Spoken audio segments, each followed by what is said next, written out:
मेरी जिंदगी में एक ऐसा वाकया पेश आया जिससे मेरी सारी जिंदगी ही बदल गई थी। मैंने अब्बा से छुपकर इस्लाम कबूल किया, मगर एक दिन अचानक अब्बा को मालूम पड़ गया तो मैं बहुत घबरा गई, क्योंकि अब्बा मुझे मारने आ रहे थे। मैं फौरन घर से भागकर स्टेशन पर आ गई और अचानक मेरा पांव ट्रेन की पटड़ी में फंस गया। अब्बा समेत वहां खड़े सब हिंदू मेरा मजाक उड़ाने लगे और बोले, अगर इतना ही अपने रब पर यकीन है तो बचा ले खुद को, क्योंकि ट्रेन मेरी ही तरफ आ रही थी। मैंने फौरन रोते हुए अपना सर आसमान की तरफ उठाया तो हैरत से मेरी आंखें फट पड़ी। आज मैं आपको अपनी जिंदगी का एक ऐसा वाकया सुनाने जा रही हूँ जिसने कई बड़े बड़े कट्टर हिंदुओं को सजदा करने पर मजबूर कर दिया। आखिर ऐसा भी क्या हुआ था कि इस्लाम के नाम लेने पर भी कत्लेआम करने वाले हिंदू सिर्फ एक चीज को देखकर ईमान ले आए थे। मैं आज जो यहाँ आपसे अपनी जिंदगी की कहानी बयान करने जा रही हूँ तो सिर्फ इसी ऊपर वाले के हुक्म से, वरना वह दिन तो मेरी जिंदगी का आखिरी दिन था। मेरा नाम नूरुल्लैन है। मेरी पैदाइश एक हिंदू घराने में हुई थी।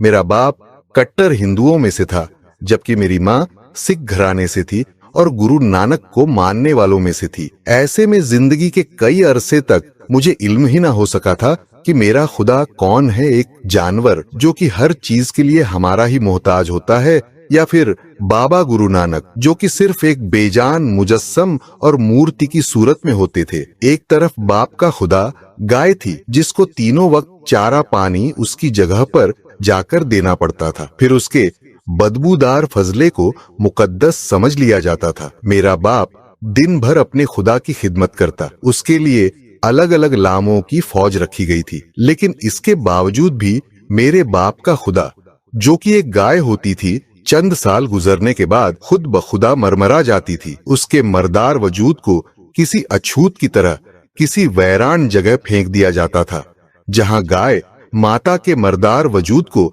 जंगली जानवर चीर फाड़ कर खा जाते थे।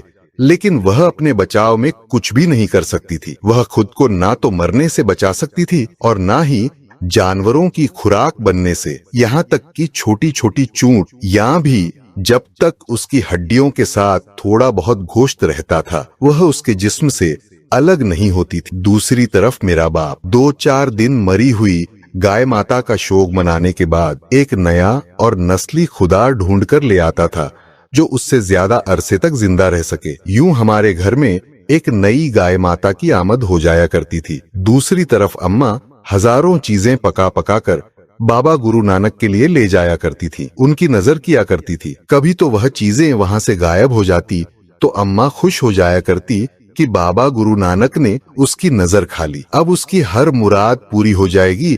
और कभी कभी वह चीजें जू की तू पड़ी रहा करती थी, जिस पर अम्मा उदास हो जाती और कहती कि बाबा जी आज उससे नाराज हैं। बाबा की नाराजगी अम्मा को बेचैन कर देती थी। फिर अम्मा सब कुछ छोड़ छाड़ कर घोष नशीन हो जाया करती थी। और जब तक अम्मा को बाबा जी की नाराजगी की वजह समझ नहीं आती, तब तक अम्मा दूसरा काम कोई भी नहीं करती थी। इस सब के दौरान मैं उलझ कर रह जाया करती थी। मुझे इन खुदाओं की कुछ समझ ना आती थी। शायद अल्लाह ने मुझे हिदायत से नवाजना था, इसलिए शुरू से ही मुझे एक ऐसी उलझन में मुब्तला कर दिया था जिससे मैंने रास्ता ढूंढकर निकालना था और अपनी मुराद को पहुंचना था। इस उलझन से निकलने के लिए मैंने गाय माता और बाबा गुरु नानक की बहुत पूजा और तपस्या की थी, लेकिन इनमें से एक भी मेरी उलझन को दूर नहीं कर सका था, क्योंकि मेरी उलझन का हल यहाँ था ही नहीं। मेरा हिंदू धर्म का नाम प्रीति कृष्ण था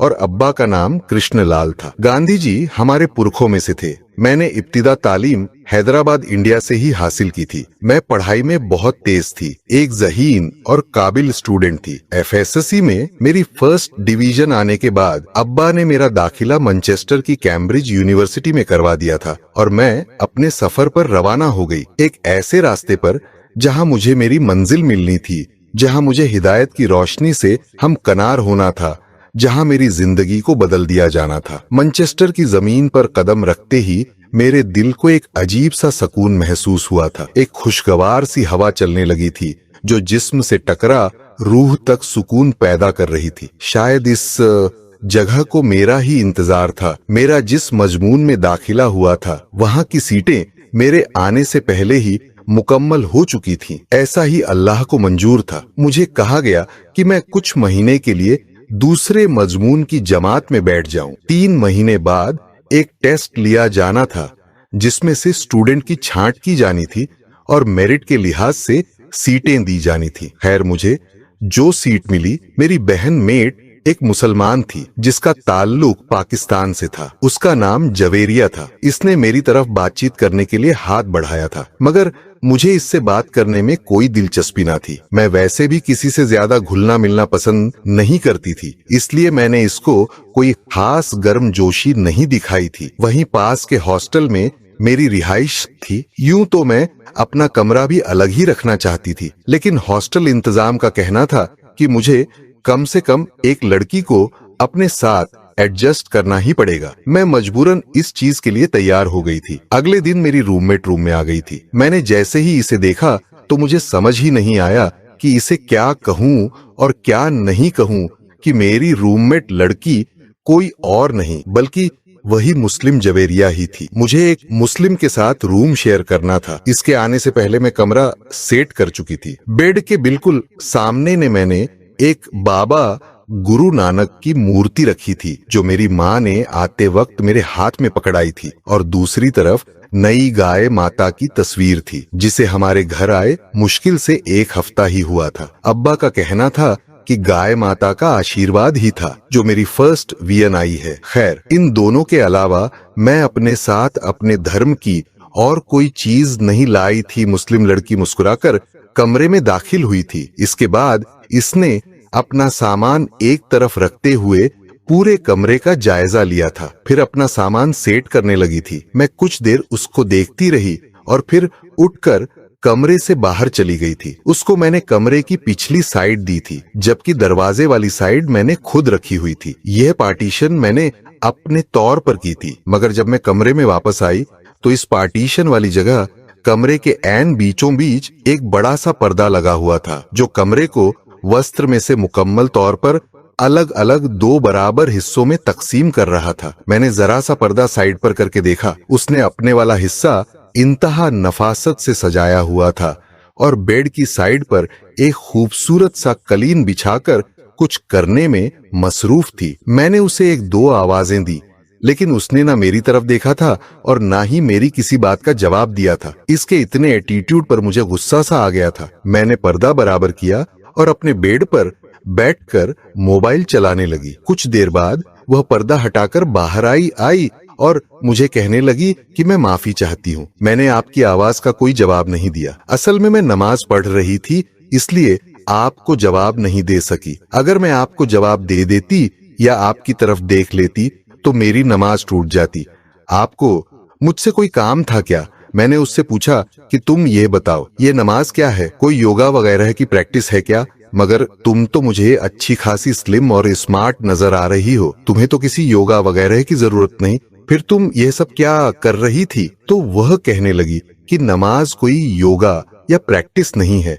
नमाज हमारी इबादत है। जैसे आप अपने खुदाओं को पूजते हैं, उनको खुश करने के लिए मुख्तलिफ काम करते हैं, वैसे ही हम अपने रब को राजी करने के लिए और उसकी खुशनूर हासिल करने के लिए नमाज अदा करते हैं। नमाज हमारे दीन का तून है। इसके बगैर हमारा दीन मुकम्मल नहीं होता। हर मुसलमान पर दिन में 5 वक्त की नमाज फर्ज है, जिनकी अदायगी बहुत जरूरी है। मैं खड़ी परेशान इसकी बातें सुनती जा रही थी। इसके चुप होने पर मैं चौक और होश की दुनिया में वापस आई थी। मेरे दिल की हालत बदल रही थी। मैंने उसे कहा कि वो मैं तुमसे पूछ रही थी कि क्या तुमने यह पर्दा लगाया है? तो उसने सर हिलाया कि हाँ, और कहने लगी कि वहाँ सामने आपके खुदा रखे हैं, इनके सामने मेरी इबादत नहीं होती, तो इसी वजह से मैंने यह पर्दा लगा दिया ताकि आप भी इजी रहे और मुझे भी आसानी हो। इतना कहने के बाद वह अपनी तरफ वापस चली गई थी। दिन गुजरते गए। मेरा ज्यादातर वक्त जवेरिया और बाकी मुस्लिम स्टूडेंट्स को देखते और जांचने में ही गुजर जाया करता। अब मुझे जवेरिया की एक एक आदत पसंद आने लगी थी। मुझे ना जाने क्यों उसे देखने में दिलचस्पी होती जा रही थी। उसकी आदा मुझे इसकी तरफ बहुत अट्रैक्ट किया करती थी। वह कमरे से बाहर निकलती तो मुकम्मल पर्दे में होती थी, यहाँ तक कि उसके हाथों की उंगलियां और नाखून तक छुपे हुए होते थे। आंखों के सामने वह जालीदार पर्दा डाले रखती थी, जिससे उसे बाहर देखने में आसानी होती थी। अपने कहे के मुताबिक वह दिन में 5 वक्त अपनी इबादत किया करती थी और कभी कभी तो वह रात के वक्त भी वही इबादत कर रही होती थी। ना जाने अब यह कौन कौन सा वक्त था। इसने तो मुझे सिर्फ 5 वक्त ही इबादत करने के बारे में बताया था। मैं अक्सर उसे देखती रहती थी, वह जेरे लब कुछ ना कुछ पढ़ती रहती थी। ना जाने कौन सा विर था जो वह दोहरा रहती थी। सुबह और शाम के वक्त वह कोई मोटी सी किताब लिए पढ़ती रहती थी। यह किताब हमारे कोर्स में तो ना थी। जिस तरह वह किताब को संभाल कर रखती थी, इस तरह यही लगता था कि यह उसकी मुकद्दस किताब है। न जाने क्यों मुझे उसकी आदा और उसकी इबादत अच्छी लगने लगी थी। एक दिन इसी तरह जब वह सुबह के वक्त वह किताब पढ़ रही थी, जब मेरी आंख खुल गई, उस वक्त वह शायद बा आवाज पढ़ रही थी। तभी उसकी आवाज मेरे कानों तक पहुंच रही थी, जो मेरी आंख खुल गई थी। मैंने पर्दा हटाकर उसे देखा और वह अपनी जगह से उठकर चलती हुई उसके बेड पर आकर बैठ गई थी। उसने थोड़ी देर बाद वह किताब बंद करके चूम कर कपड़े में लपेट कर रखी थी और फिर मुझे देखती हुई कहने लगी कि क्या क्या हुआ, सब खैरियत तो है ना? मैंने कहा, नहीं, वो तुम जो कुछ पढ़ रही थी ना, वह सुनकर मैं यहाँ आ गई थी।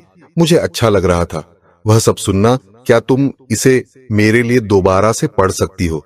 मुझे सुकून महसूस हो रहा है। मेरी बात सुनने के बाद वह कहने लगी कि वो कोई आम किताब नहीं है, बल्कि हम मुसलमानों की मुकद्दस और आखिरी किताब कुरान मजीद है, जो हमारे रब ताला की तरफ से हमारी हिदायत के लिए नाजिल किया है। ये आसमानी किताब है, जिसे पढ़ने और सुनने के कुछ आदाब होते हैं। इन आदाब को मद्देनजर रखना इसके एहतराम के लिए बहुत जरूरी है। सबसे पहले इसे छूने के लिए पाक और बावजूद जरूरी है। यह पाक किताब है और अल्लाह ताला फरमाता है कि इसे वही छूते हैं जो कि पाक है। मैं इंतहा दिलचस्पी से उसे सुन रही थी। उसकी बातें मेरे दिल पर असर कर रही थी। मैंने उसे पूछा कि वजू क्या होता है, तो वह कहने लगी, वजू का मतलब पाकी हासिल करना होता है। इसके कुछ फराइज और कुछ सुनते हैं, जिनको अदा करने के बाद वजू पूरा होता है। मैं ना जाने क्यों इससे सवाल पर सवाल किए जा रही थी, जिनके जवाब बाकिरण थी, मगर इतनी जल्दी सब कुछ मुमकिन नहीं था। अभी मैं इस्लाम के मुताल्लिक कुछ मालूमात ही हासिल कर पाई थी। मेरा इस्लाम को जाने का सफर अभी जारी था कि एक दिन मुझे खबर मिली कि मेरी माँ शदीद बीमार हो गई थी। डॉक्टर ने उसे जवाब दे दिया था। मैं यह खबर सुनकर बहुत परेशान हुई थी। जवेरिया ने मुझसे मेरी परेशानी की वजह पूछी तो मैंने उसे बता दिया। उसने मुझे कहा कि वह मेरी माँ के लिए दुआ करेगी कि मेरी अम्मा की तकलीफ कम हो जाए। बाकी जिंदगी मौत तो अल्लाह के हाथ में है। फिर इसने मेरे सामने मेरी माँ के लिए दुआ की थी। मेरी तलाश अभी तक जारी थी। 1 साल से ज्यादा हो गया था। मुझे मैनचेस्टर में आए हुए 1 साल होने के करीब था। अब तक मेरी मालूमात में हद दर्जा इजाफा हो गया था। इस्लामी मालूमात हासिल करने के बाद, अपनी जिंदगी पर नजरसानी करने के बाद मेरे रोंगटे खड़े हो गए थे। मैं एक मर्तबा लर्ज का रह गई थी। हम इस दुनिया में किस लिए भेजे गए थे और हम यहाँ आकर आखिर क्या कर रहे थे? हमारा तो कोई भी अमल इस्लाम के मुताबिक नहीं था। हमने तो ना जाने कितने कितने खुदा बनाए हुए थे, जबकि खुदा तो सिर्फ एक ही था, जो ना दिखाई देता और ना सुनाई देता था। वह जाहिर भी था और बातिन में भी था, जो बिना कहे दिलों का हाल जान लिया करता था। उसको कुछ कहने या कुछ बताने की जरूरत नहीं पड़ती थी। बेशक यह हमारा असली खुदा था और बाकी सब रंग नंबर थे। इसी दिन मुझे पीके फिल्म की समझ भी आई थी कि इसमें रंग नंबर को क्यों और किस लिए दिखाया गया था। हमारी आंखों में वाकई जाहिल की पट्टी बंधी हुई थी और दिलों पर मोहर लग चुकी थी, लेकिन वह अल्लाह है जो कर्म करने वाला है। इसने मुझ पर कर्म किया था, जो मुझे हिदायत से नवाजा था। मैंने जवेरिया से अपने दिल की बात कर ली थी। मैंने उसे कहा कि मैं इस्लाम में दाखिल होना चाहती हूँ। इसने हैरत से मेरी तरफ देखा था। उसे लग रहा था जैसे मैंने उसे यह बात मजाक कही है। इसने मुझे यह कहा कि अच्छी तरह सोच लो, एक मर्तबा तुम इसमें दाखिल हो गई तो इससे मुकरना ठीक नहीं होगा। जो तुम कह रही हो वह मजाक में भी बात करने वाली नहीं है। मैं उसके जज्बात समझ सकती थी। कोई भी मेरी तरह हिंदू जात का शख्स इस तरह अचानक उठकर इस्लाम कबूल करने का कह देगा तो सबको मजाक ही लगेगा। कौन यकीन करेगा कि इस माँ माले में बिल्कुल सीरियस हूँ। यही हालत जुवेरिया की भी थी।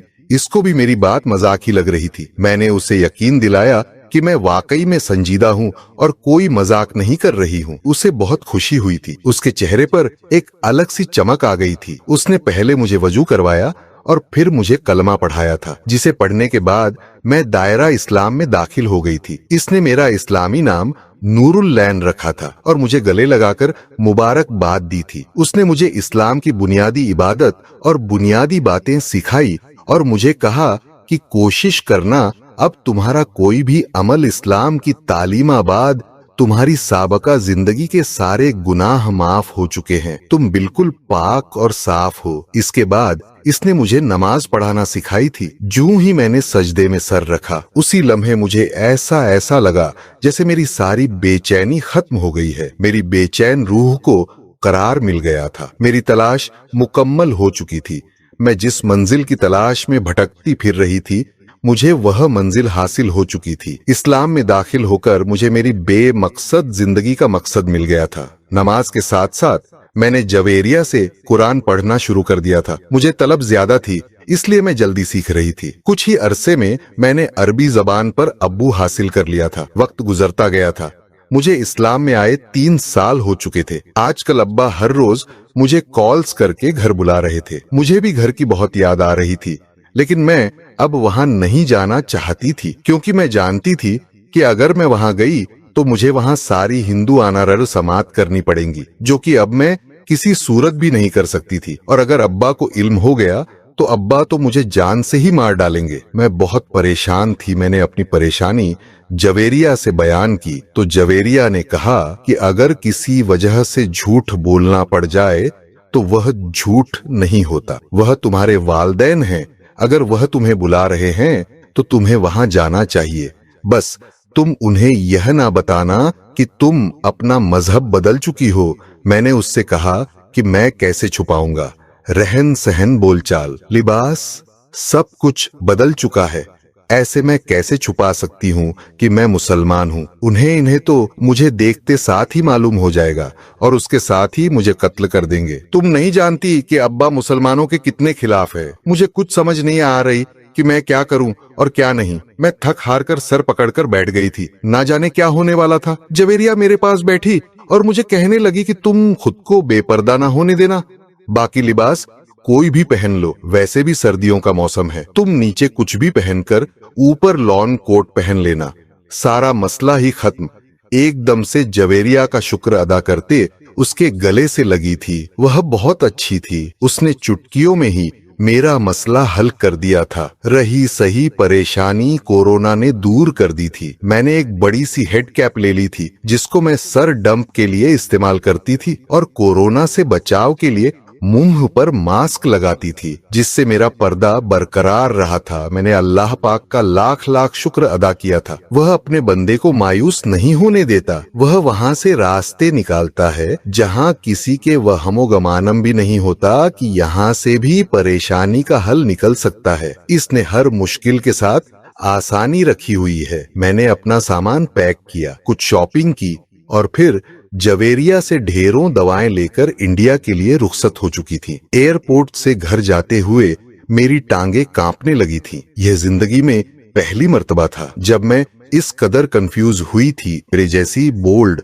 और कॉन्फिडेंट लड़की आज अपने ही घर जाते हुए घबरा रही थी। जूं जूं घर करीब आता जा रहा था, वैसे वैसे मेरी घबराहट में इजाफा होता जा रहा था। मेरा सांस फूल रहा था और दिल की धड़कनें तेज हो रही थी, मगर एक इत्मीनान भी था कि अब मैं हक पर थी। मेरी हिफाजत अब इस मालिक के सपुत थी। यही सोचकर खुद को रिलैक्स करती, मैंने घर के दरवाजे पर दस्तक दी थी। मुलाजिम ने दरवाजा खोला।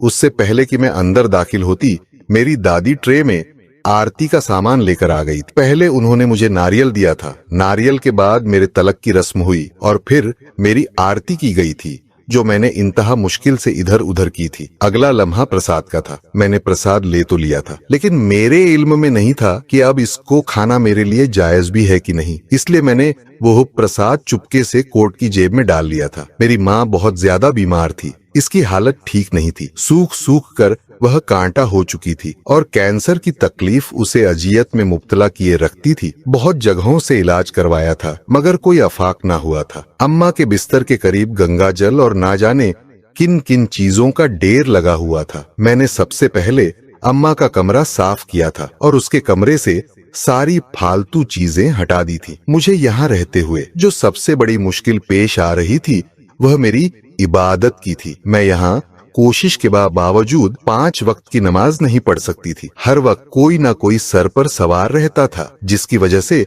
मेरी नमाज रह जाती थी। मैं रात के पिछले पहर फिर दिन भर की सारी नमाज अदा करती थी और कुछ ना कुछ पढ़ के अम्मा पर दम भी कर दिया करती थी, जिसके बाद अम्मा चलो कुछ देर के लिए ही सही सुकून की नींद सो जाया करती थी, वरना तो तकलीफ की शिद्दत इतनी थी कि वह पूरी पूरी रात लाठी के सहारे कमरे में चक्कर काटती रहती थी। तकलीफ ना उसे लेटने देती थी और ना ही बैठने। एक दिन यूं ही मैंने अम्मा के पास बैठकर अम्मा को दम किया। अम्मा को काफी देर से कमरे में चक्कर काट काट कर अब बेड पर लेटी थी। रात के 2 से ऊपर का वक्त हो चुका था। अमूमन तो अम्मा 2 बजे तक सो जाया करती थी, लेकिन आज अभी तक जाग रही थी। दम करने के बाद मैं अम्मा के सोने का इंतजार करने लगी ताकि अम्मा सोए और फिर मैं नमाज अदा कर सकूं। कुछ देर बाद ही अम्मा की आंख लग गई थी। मैंने अम्मा को सोया हुआ देखा तो फौरन से उठकर वजू करके आई और नमाज पढ़ने लगी थी। इस बात से अनजान के अम्मा मेरी सारी हरकत देख रही थी और उस वक्त तो कुछ ना बोली, लेकिन जब अगली दोपहर को मैं जागी तो घर में वह वेला मचा हुआ था। अम्मा ने सबको ही मेरे बारे में बता दिया था कि मैं मजहब तब्दील कर चुकी हूँ। अब्बा इंतहा गुस्से में थे। उनका पारा 7वें आसमान तक जा पहुंचा था। उन्हें यकीन ही नहीं आ रहा था कि उनकी लाडली यह काम कर चुकी है। इसलिए वह मुझसे पूछने के लिए मेरे पास आए थे और मुझसे सवाल किया था। मैंने सर झुका लिया था। सच सबके सामने आ चुका था। अब झूठ बोलने का कोई फायदा ना था। मैंने अब्बा के सामने करार कर लिया था। अब्बा ने मुझे एक साथ कई थप्पड़ दे मारे थे मगर मुझे दुख ना हुआ था। अब्बा बंदूक लेने के लिए जैसे ही कमरे में गए मैं घर से निकलकर भाग खड़ी हुई थी, क्योंकि अब्बा मुझे जान से मार देना चाहते थे। मैं भागते भागते स्टेशन पर आ गई थी क्योंकि रेल के चलने का वक्त होने वाला था। मेरा इरादा यही था कि जल्द से जल्द ट्रेन में सवार होकर फुल वक्त के लिए अब्बा की नजरों से दूर हो जाऊंगी। मैं 2 ही कदम चली थी कि अचानक मेरा पांव ट्रेन की पटड़ी में फंस गया। अब्बा और वहां खड़े सारे हिंदू मुझे देखकर हंसने लगे। अब्बा ने कहा कि अपने रब से कहो आकर तुम्हें बचाए, क्योंकि ट्रेन तो आने वाली है, वह तुम्हें कुचलकर निकल जाएगी। मैंने बेशक आता आसमान की तरफ देखा था। मेरे कानों में जवेरिया के अल्फाज गूंज गए थे। मेरी पहली आजमाइश थी। मैंने अपनी आंखें बंद कर दी और खुद को अपने रब के सपुर्द कर दिया। मुझे अपने अल्लाह पर पूरा भरोसा था। यकीनन इसने मेरे लिए कुछ बेहतर ही सोचा होगा। यह सोच आते ही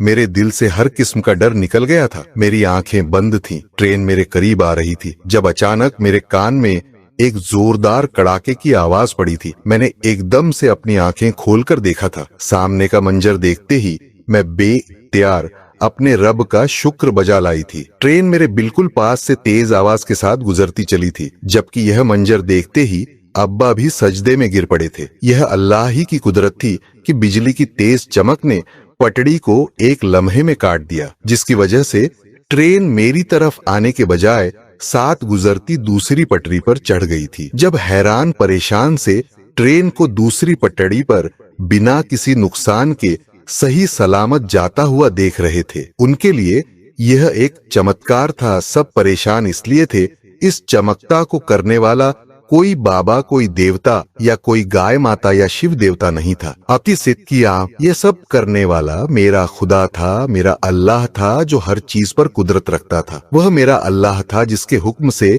कायनात की हर चीज चलती थी। वह तो कादिर है, वो है जो हवाओं के भी रुख बदल देता है। फिर इसके लिए एक ट्रेन का रुख मोड़ना कौन सा मुश्किल था। अब्बा ने आकर पटड़ी से मेरा पैर छुड़ाया और मुझे कहा कि मुझे भी इस रब का कलमा पढ़ा दो जिसने तुम्हें मौत के मुंह से निकाला है। बिजली की जोरदार कड़क से उनके दिल पर लगी मोहर हट गई थी। अल्लाह ने उन्हें भी हिदायत से नवाज दिया था। घर आकर अब्बा ने सबसे पहले गाय माता को खोलकर भगाया था। इसके बाद सबके सामने अपने इस्लाम कबूल होने का ऐलान किया। मैंने अम्मा को भी गुस्ल कराकर कलमा पढ़ाया था। वो कलमा ही अम्मा का आखिरी कलमा था। अम्मा की रूह शायद इसी कलमे का इंतजार कर रही थी, जो वह पिछले 4 सालों से कैंसर होने के बावजूद अभी तक जिंदा थी। हालांकि डॉक्टरों ने तो 4 साल पहले ही सिर्फ 2 हफ्ते की मोहलत बताई थी, लेकिन शायद अम्मा का खात्मा कलमा पर ही होना लिखा था। इस्लाम कबूल करने के बाद सब बड़े बड़े सियासी लोग अब्बा के खिलाफ हो गए थे। अब्बा अब दीन की तबलीग किया करते थे, जिससे अब्बा को हर रोज धमकियां दी जाती थी। पहले तो अब्बा डटे रहे, लेकिन जब अपनी बरादरी वाले अब्बा को मजबूर करने लगे तो अब्बा ने मुल्क छोड़ देने का फैसला कर लिया। वहां से मैं और अब्बा इंग्लैंड आ गए थे। अब्बा ने यहाँ आकर अपना कारोबार शुरू कर दिया था, जबकि मैं मैनचेस्टर आ गई थी, क्योंकि अभी मेरा 1 साल बाकी था। नाजरीन, वीडियो को लाइक कीजिए, चैनल को सब्सक्राइब कीजिए, ताकि इस तरह की मजीद अच्छी अच्छी वीडियोस आप देख सकें। और इस स्टोरी से मुतालिक आप लोगों की जो भी राय हो, हमें कमेंट बॉक्स में जरूर टाइप कीजिए। शुक्रिया।